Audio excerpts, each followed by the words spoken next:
These groups make up what is known as the Round Table, developed by Cecil Rhodes. Other offshoots or preliminary groups are the Bohemian Group and Yale University's Skull and Bones organization, which we all know George W. Bush, George Bush Sr., and John Kerry were all a part of. Most every meeting by these groups are attended by the most powerful government officials, corporate leaders, media moguls, and royal families in the world. These meetings are held in secret and not a word of them reaches the mainstream media. How is it that so many powerful people can attend meetings alongside the mainstream media and not a mention of it makes it to the public? This all may start making more sense when you start understanding that common citizens aren't meant to know what is happening at the top. Is there any dispute that to gain power in our day and age, it takes strategy and intelligence rather than brute force? Logic will tell you that in any sport or game, to claim victory, you must keep your moves strategic and secret. Why would it be any different in global politics?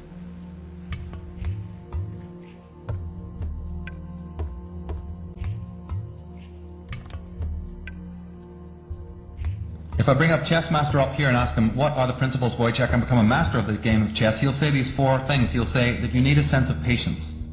Now, if you don't have patience, don't even try to begin the game to learn it. He'll say you need a sense of timing.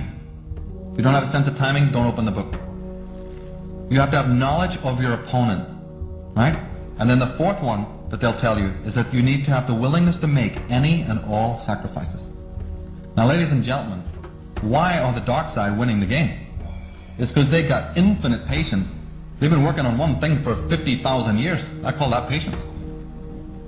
They got a brilliant sense of timing because they know all about the astrology and the divination that we forgot, that our agricultural ancestors all knew about. Well, we're with the Julian calendar and we're not interested in any of that stuff anymore. We're slaves of the watch, but we don't know about the higher time to rule our own lives by. They have amazing knowledge of you, right? They have intense knowledge of us, their enemies. And the 4th one is the clincher, isn't it? Because they're willing to make any and all sacrifices when and wherever they need to do it. But Ada, that would break our treaty. You're a good guy. Why, you hate war. You wouldn't go back on your word. Are you kidding?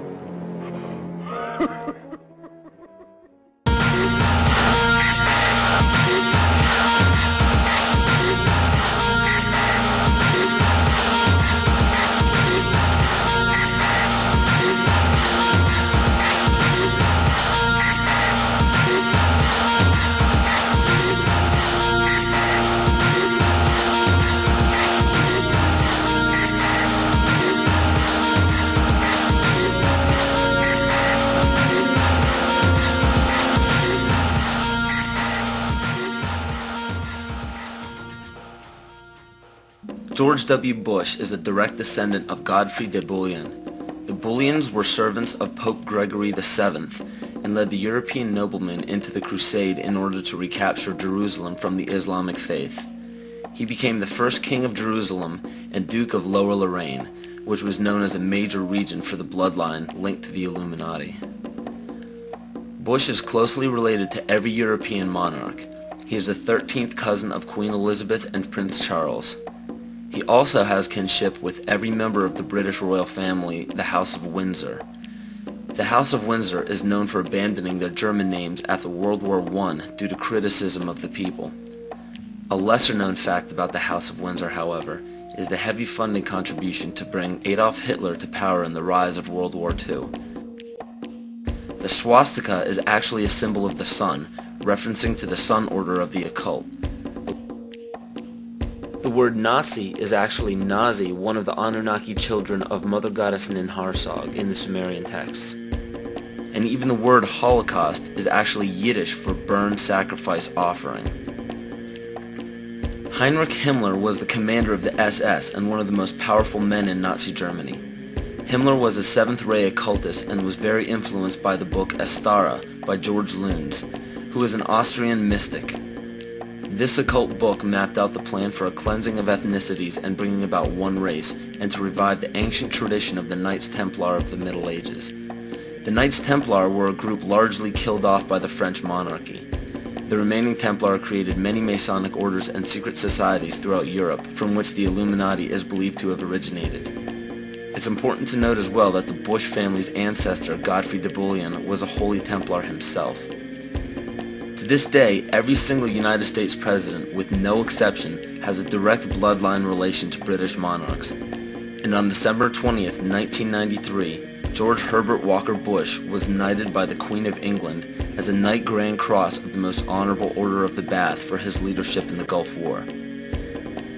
Does it strike you as odd that our president, our leader, kneeled before the Queen of England in a ceremony that symbolizes allegiance?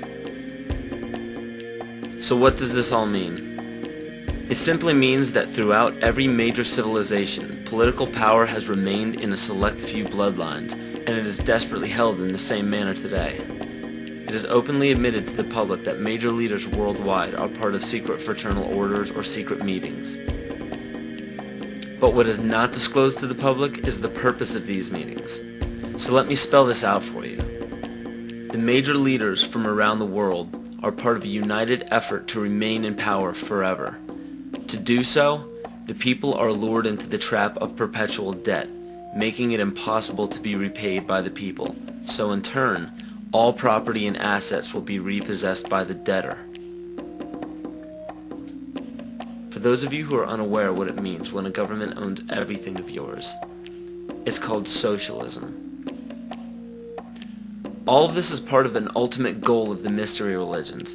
The mystery religion is the paganism we've been talking about all along, but the pagan religions known to the public today are nowhere near as involved as the mystery religion. It is much less confusing than you think. Try to imagine this practice as less of a religion and more of an ambition. The ambition is to reach enlightenment. There is no superhuman intelligence or fantasy involved in this. The gifts of God are very simple. Omnipresence. The power of one being or consciousness to be everywhere at once. Omniscience. The power of knowing everything that can be known. And omnipotence. To have unlimited power. We see all of this today. It cannot be denied.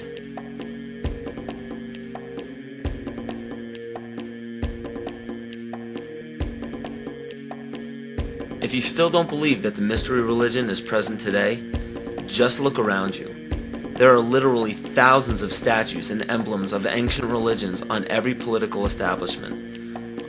Even on military uniforms, these symbols are found everywhere, but not only in our country. The same emblems are found on every nation's military uniform. And why would this be?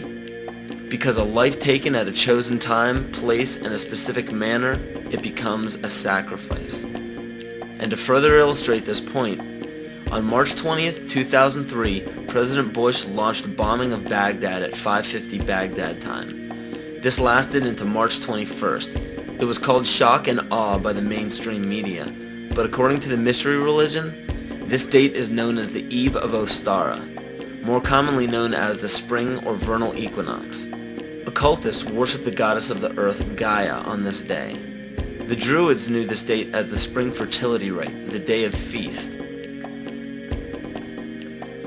The war was promptly ended on May 1st, 2003. This date is known in the Druidic calendar as Beltane, or Walpurgis Night.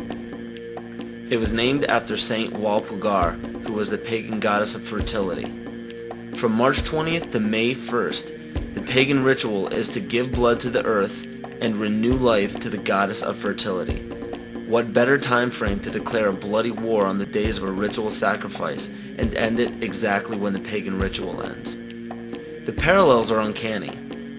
These are all facts written in many different sources around the world and are available to anyone to discover. Connecting the dots is up to you, but make your own decisions instead of settling for conclusions that others have put in place before you.